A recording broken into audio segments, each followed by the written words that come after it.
primeira live literária da maratona de outubro. Que coisa maravilhosa! Deixa eu ajeitar aqui. Muito bem. Tudo bem, leitores e leitoras, escritores e escritoras, divulgadores e divulgadoras? Como é que vocês estão? Preparados para essa maratona de lives e entrevistas do mês de outubro? Que maravilha! Oi, Thalita! Nosso escritor já entrou aí, que coisa boa! Vamos chamar logo, que eu já estou ansiosa para conversar com ele, já tem um tempo, gente. Marcos, vou te chamar, querido. Aqui está dizendo que eu não posso te convidar. Você precisa estar no celular, não pode estar no computador, tá bom? Me manda o convite aí, porque aqui eu não consigo te enviar o convite. Ah, agora sim. Só aceitar, querido. Olá. Está aparecendo aqui. Você tá me vendo? Opa, ele caiu aí. Vamos convidá-lo de novo, gente. Espera aí. Pessoal que está entrando, sejam muito bem-vindos. O nosso autor já está entrando aí na live. Foi agora? Ah, mas agora eu vejo uma pessoa! Olá, Monique. Tudo bem? E você? Tudo bem, cara? Que prazer te conhecer finalmente, hein? Ah, tudo bem, verdade, nossa. Eu fiz uma confusão aí com você, né? No banner. Nada, imagina. Gente, às vezes acontece, o banner vai errado. Eu sempre mando, mas deu tudo certo no final. Isso que é importante, certo, né? É verdade. Querido, primeiro... É o quê? Minha tia ali falando. Sua tia, qual é o nome dela? É Márcia. Márcia, querida, tia desse talento nato, seja bem-vinda à nossa live. Querido, quero te agradecer, primeiro, antes de tudo, não só por você me dar a oportunidade de divulgar o seu livro, mas da gente trocar essa ideia de você se propor a aparecer, conversar com os leitores, os seguidores, eu acho isso importantíssimo. Então, muitíssimo obrigada, tá? Eu que agradeço, Monique, pela oportunidade. É muito importante, ainda mais para gente que está aqui como independente, né? Não tem uma editora e está fazendo tudo por si mesmo. Você sabe como é mais difícil, né? A nossa lida aí de escritores independentes. Então, eu agradeço muito pela oportunidade também de divulgação, e o seu trabalho é extremamente importante, o que você faz. Muitíssimo obrigada. Gente, eu já entrevistei o Marcos uma vez no podcast, no mês passado. Então, se você não assistiu a nossa entrevista, está disponível no canal do YouTube, no Spotify, na Anchor e na Amazon Music. Foi um bate-papo tão bom que o Marcos quis fazer live. Eu falei, então vamos embora, porque eu já não gosto de conversar, né, gente? A gente já não gosta, então eu estou trazendo ele aqui novamente para vocês. Agora, conhecerem pessoalmente, entre aspas, esse escritor talentosíssimo. O Marcos escreveu um livro chamado O Caso da Mariposa Negra, que é tema, evidentemente, da nossa live. Ô Marcos, você tem o teu livro aí, exemplar aí, para mostrar a capa pra gente ou não? Não, não estou com ele físico, só tem mesmo o e-book, né? E, inclusive, uma aluna minha, para quem eu estava dando aula aqui, uma aluna mexicana, estava dou aula para ela de português, daí quando eu chego lá na casa dela, o livro, ela havia comprado o livro. Que surpresa! Muito lindo. Isso é o tipo de surpresa boa, né? Que escritor gosta Nossa, de demais, meu encontrar, né? Deus. Realmente, Me nossa, diz foi uma lindo. coisa. Você mora em Madrid, é isso? Isso, estou morando em Madrid atualmente. Exatamente. Você mora em Madrid há quanto tempo? Faz pouco tempo, faz acho que 3 a 4 meses que eu estou aqui. Eu vim para estudar, né? E para morar com meu namorado. E há mais ou menos 1 mês e meio o meu curso começou. Então, estou vivendo aqui a vida madrilenha. Muito bem, 3, 4 meses em Madrid.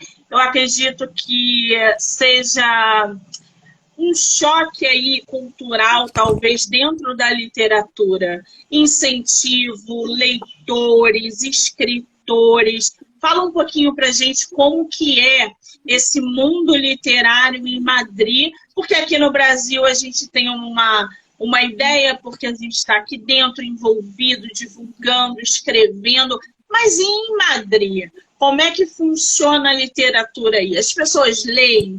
Existe um incentivo? Os escritores aí são independentes? São por editores? Como é que funciona? Então, pelo pouco que eu pude perceber, né, que em Madrid eles têm uma pegada assim muito envolvida com a divulgação cultural. Então, por exemplo, no próprio metrô aqui em Madrid, eles fizeram um projeto literário em que todas as estações e todos os metrôs têm divulgação literária de escritores canônicos, escritores também contemporâneos. Então, tem poemas, tem partes de crônica, contos, partes de romance. Você sempre encontra, assim, eu acho muito interessante, porque você está lá parado e ao mesmo tempo você está vendo ali, né, lendo e descobrindo autores que você nunca viu na sua vida, nunca tinha ouvido falar, então, e talentosíssimos, então isso é muito interessante, eles têm muito essa pegada cultural, eu acho muito, muito bom também, sabe? No Brasil nós também temos algo parecido, né, que são aquelas bibliotecas itinerantes, né, que por iniciativas né, das próprias pessoas, né, dos próprios cidadãos, eles constroem essas mini bibliotecas, né, nas praças e tudo mais. Isso é muito interessante também. Aqui no Brasil é diferente, é um pouco mais devagar. É, A gente tem que sim. amadurecer bastante essa comunicação, esse incentivo. Gostaria Uhum. muito de entrar no metrô da Carioca, por exemplo, ou do Nossa, imagina, Flamengo, se fosse né? igual. Aí tá lá, o Homem do Quarto Andar, um pedaço do livro. Ah, que coisa linda. Tô adorando o livro, Calma, inclusive, gente. viu? Ai, você é fantástico, querido. Agora, me diz uma coisa. Teu livro, gente, o caso da Mariposa Negra tem um cenário nacional, mais precisamente aqui no Rio de Janeiro, é um cenário universitário. Quem já passou por lá, ou quem mora perto, ou quem conhece, sabe aonde fica a Faculdade Rural, a Faculdade Federal Rural do Rio de Janeiro, lá depois de Cabo Sul, enfim, o livro passa ali naquele cenário universitário. O Marcos, ele traz muitos assuntos que a gente precisa falar, um deles é a homofobia, só que ele também traz muita dinâmica na leitura, porque ao mesmo tempo que a trama é um suspense, é uma coisa cheia de mistérios, são personagens que são ali, ficam meio atrás da penumbra e tal, a gente também consegue sorrir, se divertir, porque ele joga um personagem que faz com que o leitor interaja durante a leitura o tempo todo. E isso é fantástico, né? Agora, o Marcos, o caso da Mariposa Negra, antes da gente entrar aí na história, como é que surgiu esse nome? O caso da Mariposa Negra. Olha, eu acredito que o título em si ele surgiu mesmo depois da obra.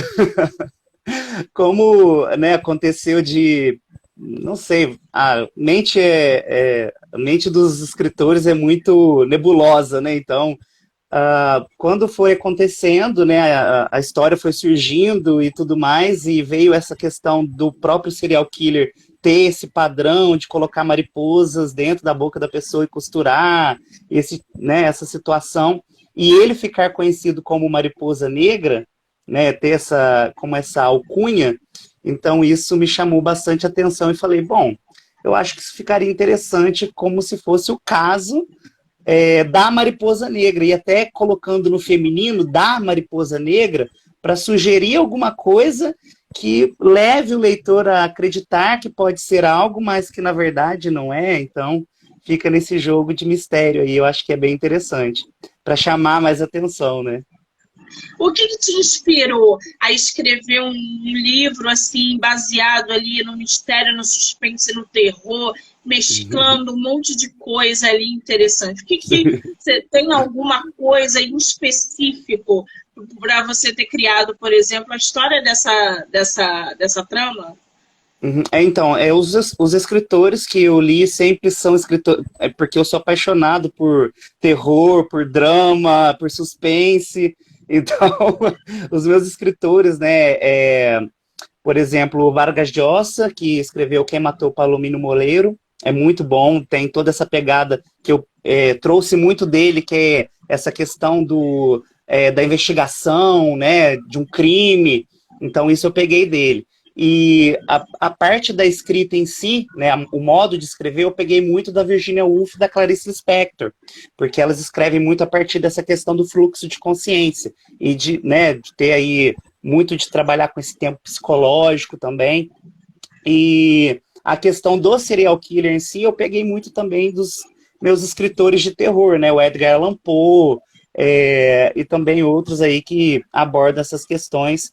E séries, as quais eu estava assistindo na época, como o Riverdale, que trabalhava com, né, essa questão do serial killer, e também um filme, Fragmentado, que inclusive tem não sei se você já assistiu a esse filme, Fragmentado. Então, eu peguei uma parte né, desse filme, que é a própria doença que esse cara tem, do Fragmentado, que é uma doença que não existe formalmente na psicologia, mas que ficaria interessante para dizer como que... será que é muito ruim dar spoiler aqui? Não, pode não, isso adora. Então, porque aí vai se descobrir, né, que, na verdade, no primeiro livro, né, na primeira parte do livro, Tempo, Espaço 1, que a serial killer seria a Elizabeth, né? E que então... E ela teria uma dupla personalidade, né, uma personalidade fragmentada, e que ela se transformava em Fernando, que na verdade é o sobrinho dela, na cabeça dela, né? Então ela se transformava no Fernando. Na verdade, o serial killer é o Fernando, que é a Beth. Isso no primeiro livro. Mas o segundo vai se descobrir que não é bem por aí. Para quem não viu o filme Fragmentado, é aquele personagem, dizem, né, que ele existiu de verdade. E ele tem múltiplas personalidades. É o único caso registrado com 23 personalidades numa única pessoa. Gente, eu tenho 2. Eu tenho 4 porque eu sou geminiana, né? Sou geminiana com geminiana. Eu não aguento! Geminiana legítima. Imagina, a gente não se aguenta com uma direito. Eu já não aguento com meu par de gêmeos. Agora, imagina uma pessoa com 23 personalidades. E para o autor escrever uma história também trazendo à tona a importância desse distúrbio, como que isso funciona. Então, assim, tem que estudar bastante, tem que explorar bastante o assunto. E o Marcos, ele conseguiu ali, durante a narrativa dele, causar um monte de sensações. Para quem não leu O Caso da Mariposa Negra, por favor, leia. Eu vi que recentemente teu livro foi resenhado para uma menina, eu não lembro o nome dela agora, gente, é porque é muita gente. Que eu também, ela resenhou o meu também. Na hora que eu vi que ela botou o teu livro lá, eu falei, acabei de esse livro é maravilhoso. Agora eu não lembro quem foi. Fantástico isso, gente. Será que foi a Thaís? Pode ter sido a Thaís. Beijo, Thaís, minha divulgadora oficial, ela. Pode ter sido. Maravilhoso. Bom, eu tô aqui com um trechinho da sinopse do teu livro. Eu posso ler para inteirar um pouquinho a galera ainda mais da sua história? Claro, claro. Gente, eu vou ler aqui para vocês um pedaço da sinopse do livro O Caso da Mariposa Negra, do nosso autor Marcos Martins, tá? Reza a lenda que se uma mariposa negra entrar em sua casa durante a noite, algo de muito inusitado e quiçá obscuro estará prestes a lhe acontecer. No cotidiano da vida dos estudantes da Universidade Federal Rural do Rio de Janeiro, quem conhece esse campus sabe que é um cenário perfeito para terror, suspense e mistério, mais conhecida como Rural do Rio. Um crime bárbaro fará com que a paz daquele local saia completamente dos eixos da normalidade.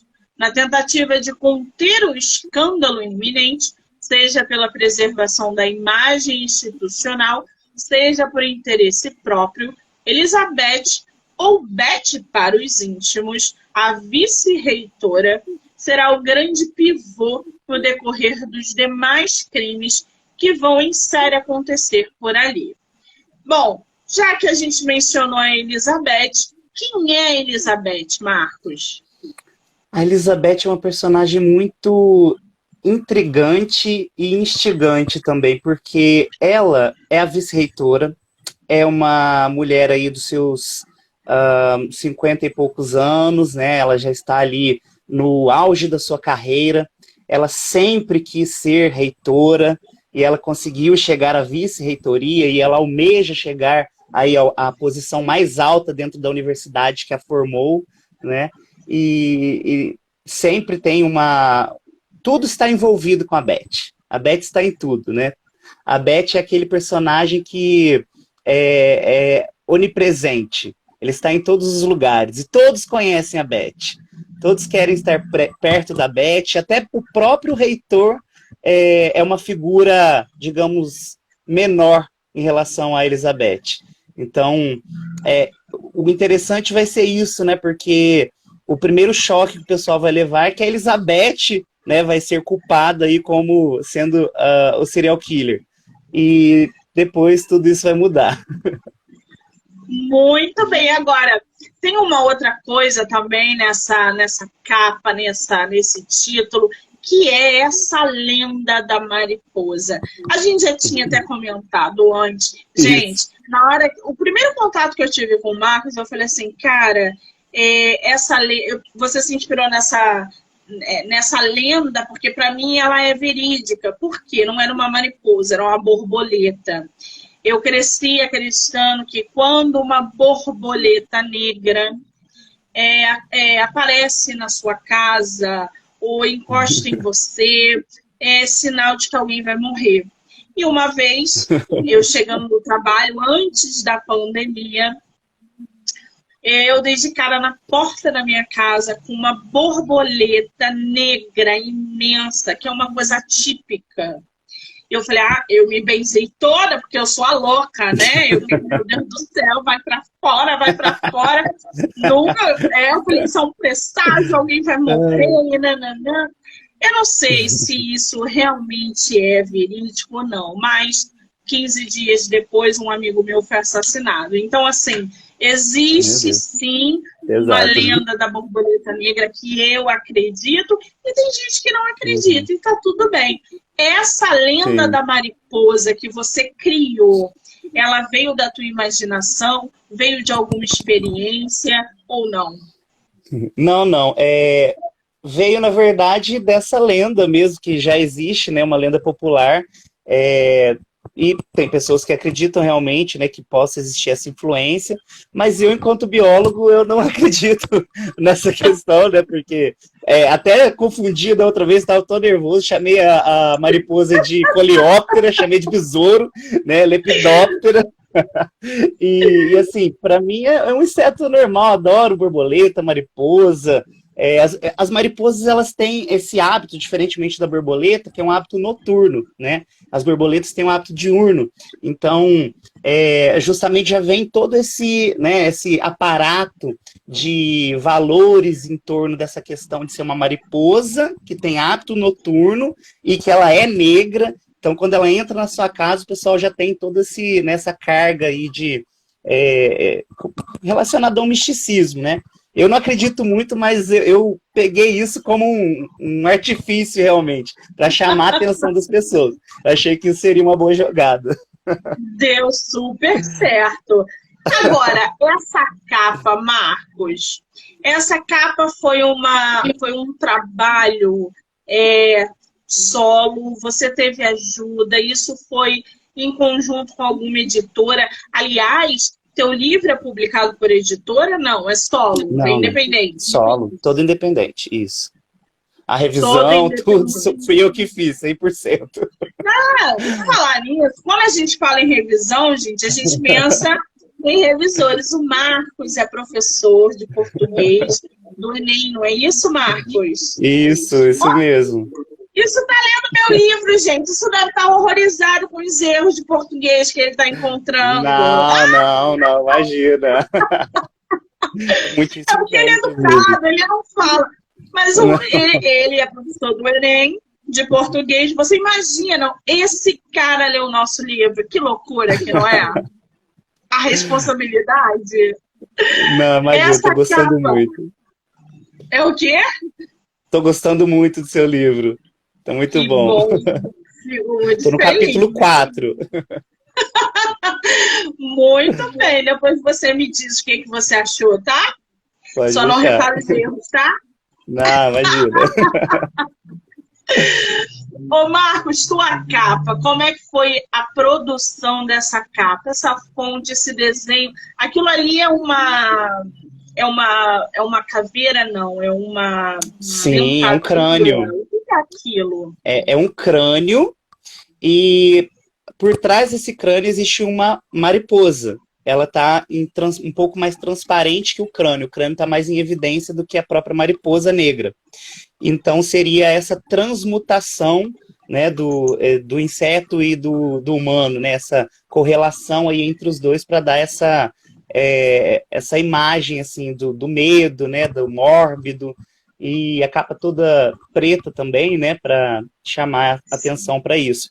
E eu queria uma capa que fosse realmente assim mais com uma letra que parecesse realmente que é algo que não é de editora, assim, uma coisa, sabe, que, digamos assim, mais caseira. Então, um amigo meu me presenteou com essa arte, né, dessa caveira aí transmutada com a mariposa, e eu fiz o restante com a parte da escrita. Algumas pessoas não gostaram, que acharam um pouco sombrio demais, né, mas eu acho que veio a calhar com a proposta do livro. Depois que a gente lê o livro, a gente dá uma olhada na capa e vê que tem correlação, que tem ali, que bate com a proposta. Então, eu gostei bastante. Vocês vão poder ver a capa do livro, gente. Tem resenha aqui no feed, tem resenha de vídeo e escrita. O episódio está lá no podcast, vocês também vão poder ouvir. Essa entrevista vai ficar gravada no Instagram, tanto do autor quanto no meu, MoniqueMM18, no canal do YouTube do Livro Não Me Livre. Então, vocês vão poder assistir aí, tá? Agora, Marcos, você falou que o seu livro foi publicação independente. Esse é o teu primeiro livro publicado? Sim, meu primeiro livro publicado, né? Eu tentei publicar em 2019, na verdade, que foi o Tempo Espaço 1, mas deu tudo errado no final, né? Era justamente para o concurso, e eu tinha pouquíssimo tempo para terminar até a data do concurso. Ele foi escrito em 5 dias, essa primeira parte. E quando eu fui publicar, deu um piripaque na luz, caiu a luz e meu computador é viciado, então desligou tudo. Eram os últimos 5 minutos para publicar e eu não consegui participar dessa edição daquele concurso do Kindle, sabe? E depois disso, justamente, eu peguei como gancho para fazer o segundo livro esse episódio, que ele começa justamente assim, com o computador, né, o gato passando e o rabo do gato encostando no fio e desligando o computador na hora, e não sei o quê. E aí vem toda essa história. E a bruxa, né, que é uma das personagens do livro, ela volta para atormentar, né, o escritor e para fazer com que ele volte a escrever sobre o caso para ele ser desvendado. Gente, olha que loucura. 5 minutos, desliga tudo. Isso não é um sinal, gente? Isso É, não é um sinal. Eu era o sinal para acho que escrever não o é segundo. possível. E vai que aconteça mais alguma coisa e sai um terceiro aí, né? Para completar uma Pelo trilogia. amor de Deus, gente. O Que Tempo e Espaço 3. loucura. Agora, ô Marcos, você gostou dessa publicação independente? Você acha que o seu perfil se encaixa em publicar livros de maneira independente? Ou você tem planos, por exemplo, no futuro, fazer por editora? Olha, eu queria no início ter feito por editora, mas as editoras estão com preços exorbitantes e muitas das vezes elas não dão todo o aparato necessário, né? Você acredita que ela vai fazer tudo ali por você, mas não. Muitas editoras, na verdade, você paga ali pelos exemplares, mas elas não fazem muitas atividades, né? Só as que são com preços ainda mais exorbitantes. Essas talvez façam mais. Agora, essas que ainda é um pouco mais em conta, mas é um pouco caro, né? Elas não fazem muitas coisas. Então, eu falei, quer saber? Já que é para ser assim, eu faço tudo. Então, eu reviso, eu escrevo, eu reviso, eu publico, eu trabalho com a parte da edição, eu faço tudo que for e fico por aí mesmo. Isso me deu maior autonomia, então acredito que essa seja uma grande vantagem. E também o bom foi que eu contei com um leitor beta, né, que contribuiu pelo menos com o primeiro livro. O segundo ele já não podia me ajudar, então o segundo foi meio que, vai assim mesmo. Vamos ver o que vai dar. Mas A gostei, sim. publicação independente é assim, né? A gente encara tudo de frente, pega tudo no colo, enfrenta os obstáculos. Muitas vezes algumas coisas dão errado, mas é na publicação Uhum, independente que a gente vê o que está dando certo na nossa publicação e o que não dá. O que a gente agrada e o que não agrada. E qual é a sim. gente está direto com o trabalho. Com a editora já é um outro perfil.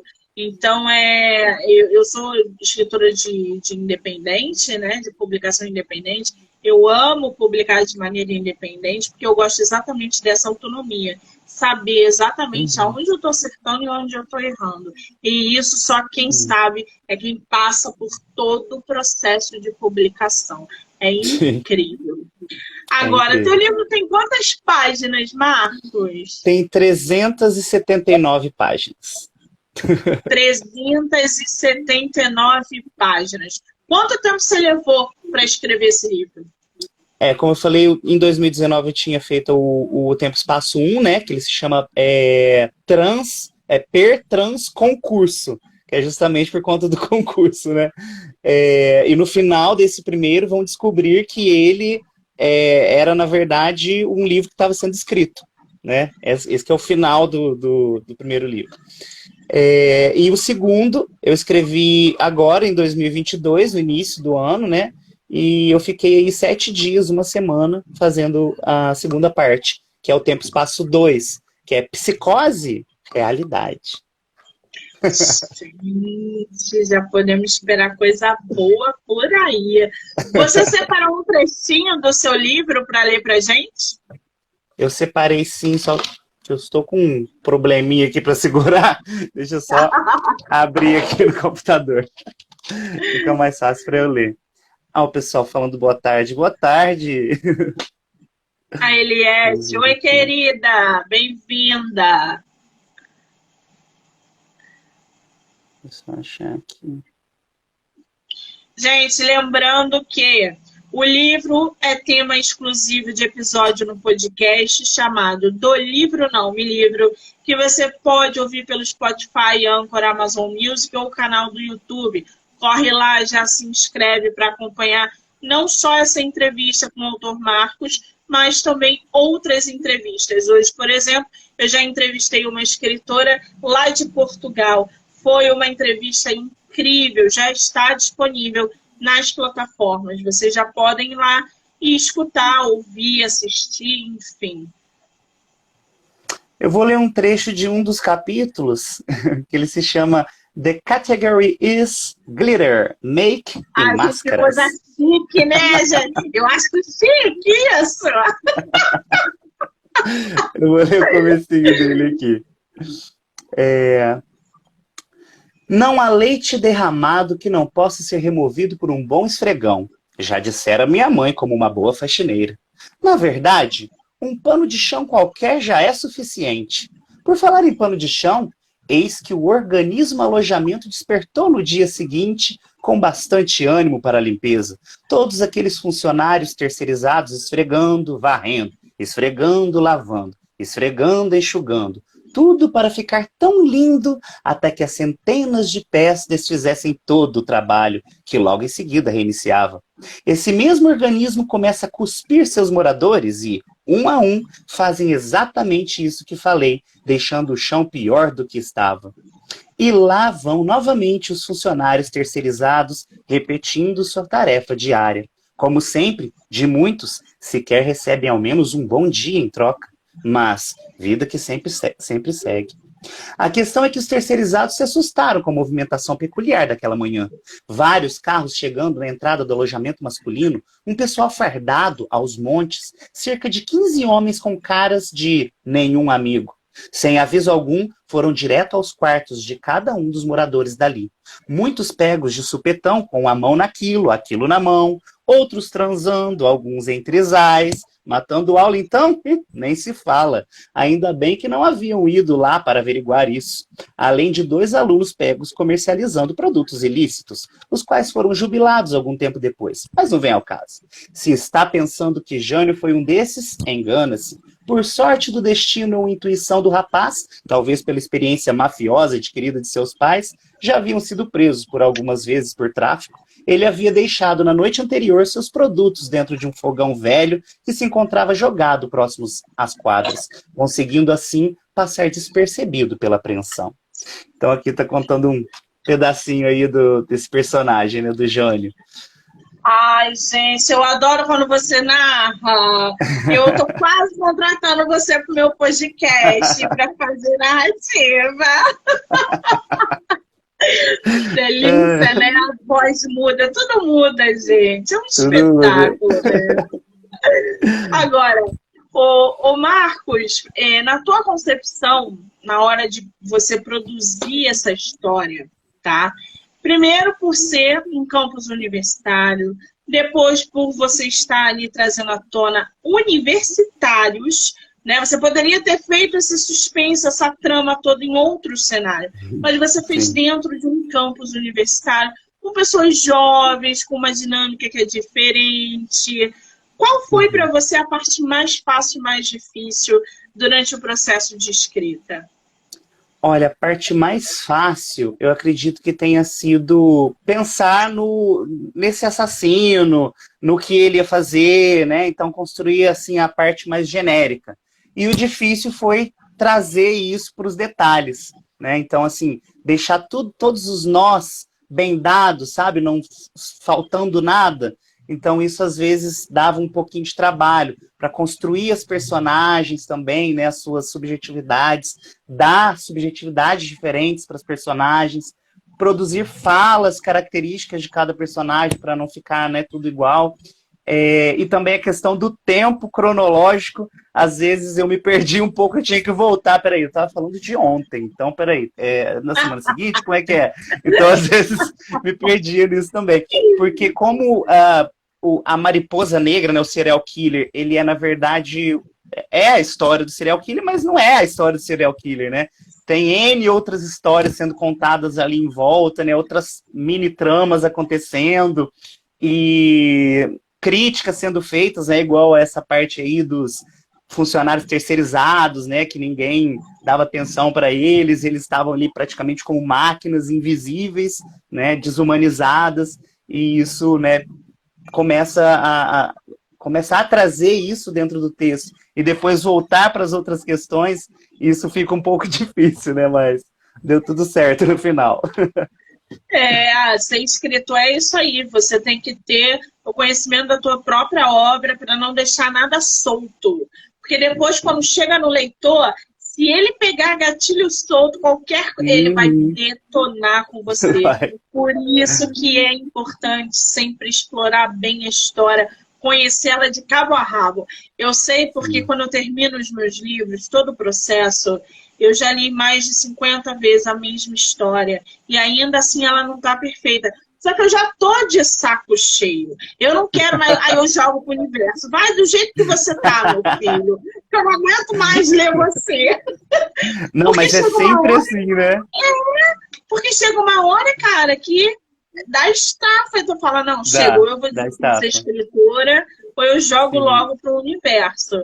E aí, mas essa dinâmica é muito importante com a própria obra, né? Você conhecer, explorar bem, para não deixar, inclusive, a cronologia da história se perder, o que é mais importante ainda.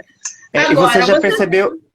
Você já percebeu que toda vez que a gente relê, a gente quer fazer alguma... Não, peraí, isso aqui não tá legal, não. Mas agora não tem como, né? Já foi. Exatamente. Aí, assim, cara, é tarja preta, uma cachaça e deita pra dormir e joga pro universo. Porque senão você tá 10 anos naquela história, sabe? Exatamente. Você surta. Você vai virar aquele escritor com faca na mão matando todo mundo, porque a história não bate. O escritor vai virar o serial killer. Muito bom, gente. Agora, ô Marcos, você passou pelo famoso bloqueio criativo para criar essa história ou não? Da primeira não, né? Como eu te falei, foi batidão. 5 dias, assim, seguidos, escrevendo ininterruptamente. Faltei até a faculdade, eu fazia mestrado na época, e parei esses 5 dias e escrevi, porque era o prazo que tinha para enviar para o concurso. E o meu amigo me ajudando, coitado, lendo as minhas loucuras, né? E o bloqueio foi para escrever o segundo, porque eu achava assim, não é muito pequeno, não é um romance puramente, né? Porque para ser um romance, né, existe um parâmetro, né, de número de palavras e tudo mais. Estava mais para uma novela, né, por conta do tamanho dele. Claro que não é só isso, né, que conta, mas um dos quesitos é o tamanho da obra.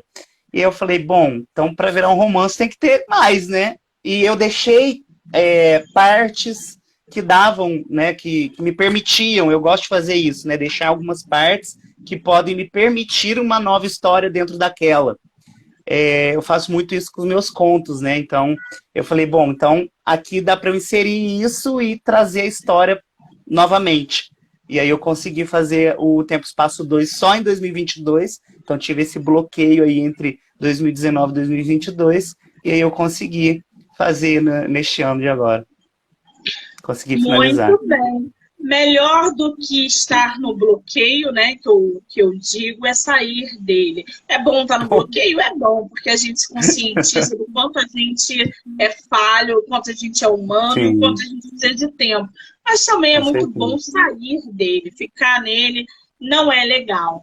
Agora, você como professor de português, né, você trabalhando com a garotada, você vendo de perto a literatura, como é que você vê essa comunicação, esse caminho entre a geração atual com a literatura clássica? Por quê?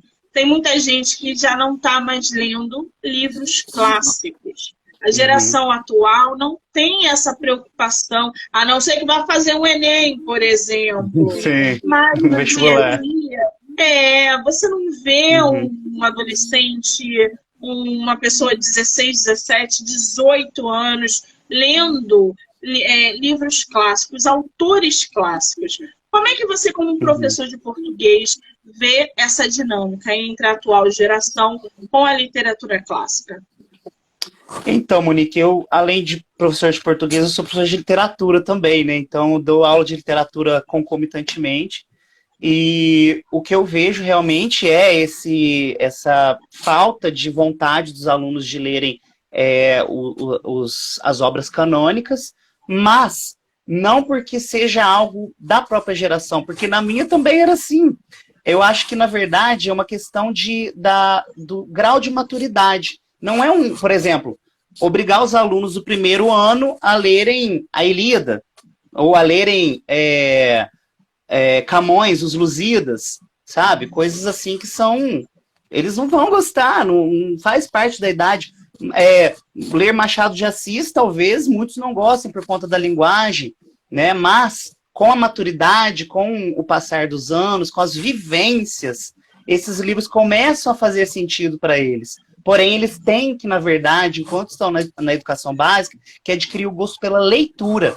E quando eu falo gosto pela leitura, é pela leitura diversa, sabe? Diversos gêneros textuais, gêneros literários, e inclusive os best-sellers, que são os textos mais fáceis, que são, às vezes são maiores, mas que são textos com uma linguagem mais próxima deles, e que com isso eles acabam adquirindo gosto pela leitura. Por exemplo, os livros fantásticos aí, como Harry Potter, Senhor dos Anéis, né, livros desse tipo, que são livros para, né, a idade deles e tudo mais, e que isso vai fazer com que eles adquiram o gosto pela leitura.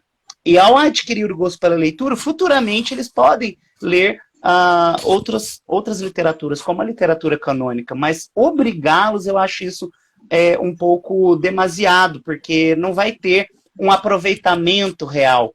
Eles não vão aproveitar aquilo de verdade. E às vezes não vão nem entender o que está realmente escrito ali, né? Então, eu acredito que seja tudo com base em etapas, sabe? Em etapas da vida. Isso Piaget já falava, então eu acredito que seja nesse esquema realmente, sabe?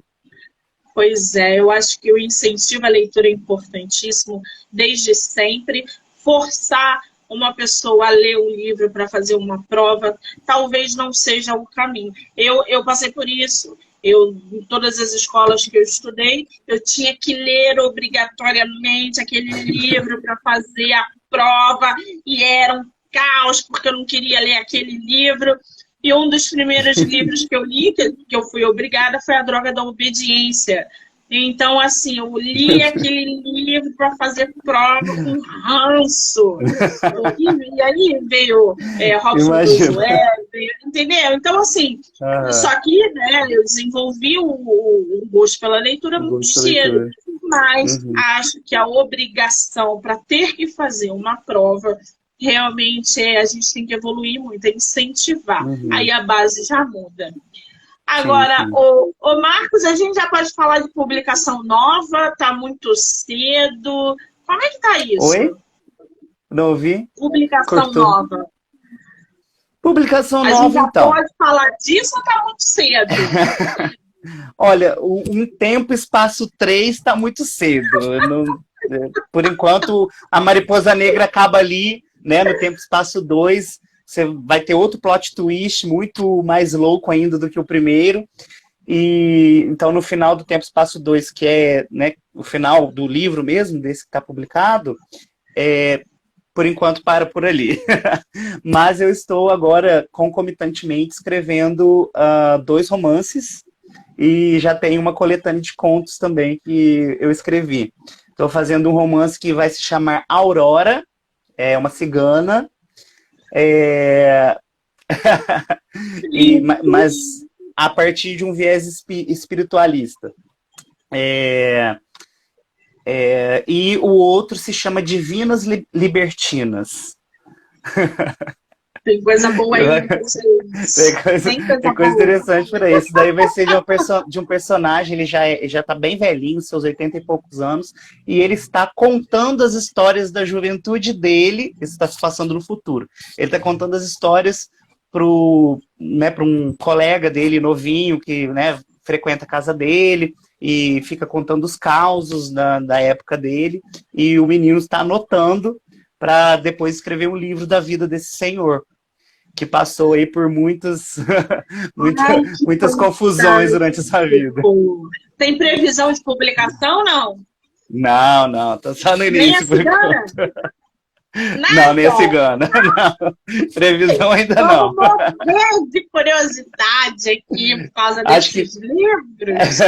inicialmente eu vou fazer a publicação da coletânea de contos. Esse já está pronto, os contos estão todos prontos. Agora só falta realmente, né, colocar para publicar, né, fazer as revisões e tudo mais. Muito bem. Agora, qual é o teu escritor favorito, Marcos? Olha, um só é difícil, viu? Eu sou apaixonado, perdidamente apaixonado pela literatura brasileira, canônica, né? Machado de Assis é o meu escritor de cabeceira, assim. Eu já li os 9 romances dele, sou perdidamente apaixonado, tanto que no meu romance pego muito dessa questão de conversar com o leitor, né, que eu peguei do Machado de Assis. E não sei o que, amigo, você está vendo isso? Olha só, então, como se você estivesse conversando realmente com o leitor, né, para fisgar a atenção dele. E também a maneira da escrita, né, da narrativa em si, eu peguei muito da Clarice Lispector, que é outra por quem eu sou apaixonado também. E, bom, são vários aqui. Perguntou só um, é difícil. Né? É difícil. Professor de literatura escolher um só. Ai, Deus. É verdade. Se você falasse pensando por esse lado, é difícil botar você contra a parede e pedir somente um escritor e uma autora, né? Poxa, agora, os outros vão ficar tristes. Pois é. Chega a ser covardia. Você está lendo alguma coisa atualmente ou não? O Homem do Quarto Andar. Tem telefone. Exatamente. É o que eu estou lendo no metrô, tá? Porque é o único tempo que eu tenho para ler. Nas idas e vindas do metrô. Tô te falando, tô no capítulo 4, tô naquela parte que ela começa a falar do Marcos, que é o enfermeiro-chefe. Que eu não sei não, vocês vão ter um caso, ou se é só falação do povo, ainda tô nessa dúvida aí. Gente, eu adoro quando isso acontece, é tão bom, né? Olha, já fazendo o marketing aqui, quem não conhece o Homem do Quarto Andar, ele está à venda lá no site da Amazon, o e-book por R$1,99, ou pelo site da Wiclap em formato físico, tá? Todos os meus livros são voltados para dramas e não existem finais felizes nas minhas histórias. Já adianto logo. Meu Deus. Querido! Agora, me diz uma coisa. Você, como autor publicado, qual é o conselho que você dá para novos autores? Olha, o conselho realmente é você continuar seguindo seus sonhos. Vão aparecer N barreiras, vão aparecer N obstáculos internos, externos, mas você precisa ser persistente para você conseguir, né, perseverar, para você conseguir chegar, alcançar seu objetivo. Na vida é assim, né? Para tudo na vida, nada vem fácil. Então, e eu acho que até quando vem difícil, a gente dá mais valor, né? Então, não desistam dos seus sonhos e continuem realmente lutando para vocês conseguirem. Se esse é o seu sonho de ser um autor publicado, então siga neste caminho. Que maravilha! Agora, quem quiser comprar o teu livro, O Caso da Mariposa Negra, aonde que ele está à venda? Tem e-book, tem livro físico, é direto no teu Instagram? Aonde que o leitor, o ouvinte, o seguidor pode comprar ou ter acesso à sua história, ao seu livro? Eles podem comprar, está no Kindle Unlimited, para quem tiver o Kindle Unlimited. Ele está publicado pela Amazon. No Brasil só tem o e-book. Eu não sei o que acontece com a Amazon no Brasil, que o livro físico tem toda uma burocracia em volta e problemáticas envolvendo que eles não fazem dessa forma. E aqui, né, na Espanha, por exemplo, a minha aluna conseguiu comprar o livro físico. Né? Então, para ver como tem essa diferença aí, não sei o que se passa com a Amazon Brasil. Então, ele está disponível na Amazon, pelo Kindle, E também, se vocês quiserem entrar no meu perfil, tem o link para redirecionar. E também, tanto no Instagram quanto no Facebook. E eu ainda vou falar sobre o meu livro no meu canal do YouTube, né? Eu tenho um canal que é para aulas, ele é voltado para aulas, mas também como é literatura, né? Faz parte da literatura, então também vou falar sobre ele. O canal se chama Martins Textual. Então, para quem quiser entrar também e dar uma ajudinha lá no canal, eu vou falar sobre o livro lá. Então vamos lá, canal do YouTube Martins Textual. Qual é o seu Instagram? Meu Instagram é Prof. Marcos Martins 01. Gente, eu vou deixar Instagram, vou marcar o autor aqui na live, tá? Vou deixar o canal do YouTube dele também na descrição da nossa live. Qual é o seu Facebook, Marcos? Marcos de Carvalho Martins. Maravilha, eu vou deixar tudo descrito aqui na live, tanto no meu Instagram, MoniqueMM18, quanto lá no canal do YouTube, chamado Do Livro Não Me Livro. Então já corre lá, já se inscreve no canal do nosso autor. Imagina, aula de literatura, português, tudo que a gente gosta, gente. Eu, pelo menos, adoro. Redação! Olha aí, de repente vocês porque vocês podem começar a praticar histórias, pegar um tema que o professor aí vai dar para vocês e montar uma redação. Vai praticando escrita, queridos. É prática, pratiquem sempre. Isso é muito importante. Muito bem, Marcos. Que delícia conversar com você de novo, hein? Maravilha, Monique. Muito bom, astral. A gente se divertiu na primeira vez. A gente se divertiu agora. É tão bom quando a gente tem sintonia, né? Eu adoro bater papo com as pessoas. Eu quero te agradecer imensamente você ter se disponibilizado para estar aqui, aparecer, conversar, me dar a oportunidade de divulgar o seu livro, de lê-lo. Na primeira entrevista eu não tinha lido, agora eu li. E dizer para você que você é assim maravilhoso, você é talentoso, é um escritor muito bem desenvolvido. Eu desejo assim que você não pare de escrever, que venham mais livros, mais histórias, e eu só desejo sucesso para você hoje e sempre. Muito obrigado, Monique. Eu que agradeço de coração pela oportunidade. E isso aqui que você faz é muito importante, né? Então continue fazendo. Nós precisamos de pessoas como você divulgando a literatura nacional, principalmente contribuindo com os escritores independentes, porque para a gente o caminho é mais difícil, você sabe bem, né? Então agradeço demais por estar aqui e obrigado aí pela oportunidade. Que delícia, gente! O Marcos abriu a nossa primeira live na maratona do mês de outubro, que vai até o dia 16. Então, tem mais de 30 autores, 30 autoras e muitas entrevistas para dar e jogar no colo de vocês. Muita coisa boa, tá? Marcos, querido. Beijo, Monique. Tá aí, ó, mês de outubro, mês do terror, hein? Dia das Bruxas, ó, tem tudo a ver com Casa Mariposa Negra. É verdade, gente. Já corre lá que eu vou disponibilizar o link, tá? Tanto da venda quanto do autor. Marcos, querido, prazer te ver novamente. Beijo. Tchau, tchau. Gente, obrigada. Fui.